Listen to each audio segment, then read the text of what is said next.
they can put down that exothermic charge and just push their way into the bomb site. They have, of course, Eunice on the glass, which is so good at the long-range play. You can play him really far back on that balcony. Looks or just shoot Capcan down the hallway. Range glass, sure. That works as well as Snuff will be taken down. That's going to be the Capcan off the board. Of course, Capcan's already done his job with his Capcan traps. Another kill goes on the way of Pengu, but then we did see the refrag coming out from Trusses. That's going to be Fabian falling, but the plant will go down into Penta below. Leon is still going to be having this Nitro Still. Of course, 2 Leons here this weekend. That's quite interesting as well.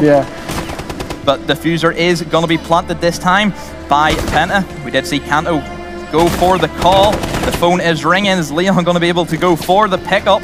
I highly doubt it, as he is starting to panic a little bit more. He knows that he needs to try and retake the site. So we did see D-Peak get that shot onto Goga, but then Eunice does clean up D-Peak with that kill, as last man up will be Leonsky, who gets shot down by Kanto with that great gun known as the SMG-12.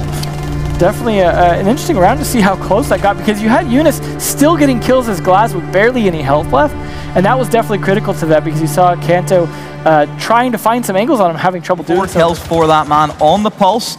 We're seeing here the Dokkaebi and also the Lion being ran, so both universal effects are going to be in play, and it's a very, very cheesy combo, sometimes people may say. Of course, with the Lion and Dokkaebi, where essentially you cannot move, and they can hear exactly where you are, even if you're not moving. Now, that depends on good coordination as well. You want to kind of time those a certain way so that you can kind of play off them. Pengu, though, already, speaking of timing, taking down the Legion, that's a good early frag, as we mentioned before. Just the benefit of the earlier you kill Legion, the less you're going to have to deal with some of his additional goo mines later. But Pulse knows this is coming from Fabian, so he's going to have to pre-fire this just right.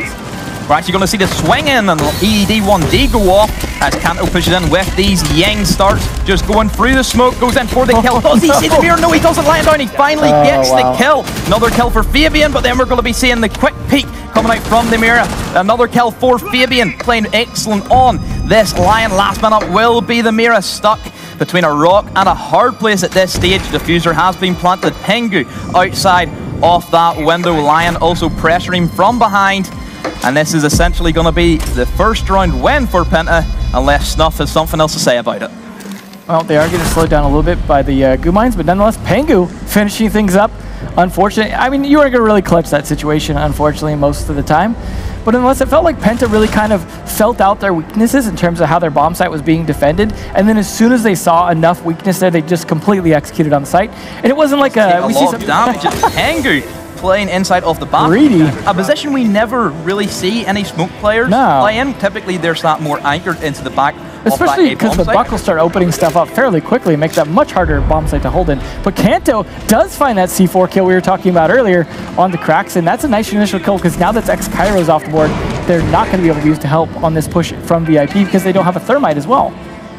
Yeah, not looking too good for Trust Gaming at this stage. They've lost their hard breacher. They've used a lot of utility D-Pick as well.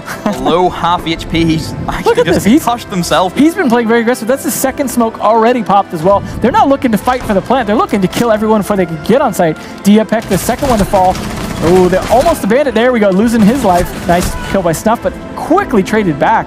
Not finished just yet, though.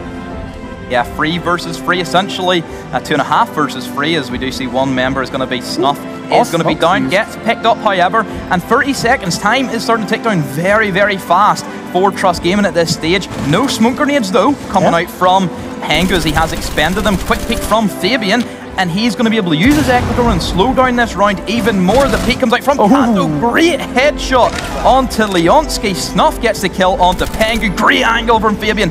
Way in the back off that theater area. Yings do go out. The final hope for Trust Gaming. There we go. Kanto gets the kill, and PENTA Sports is going to take the first map on Coastline, and we will now be moving into our second map, which is going to be Villa.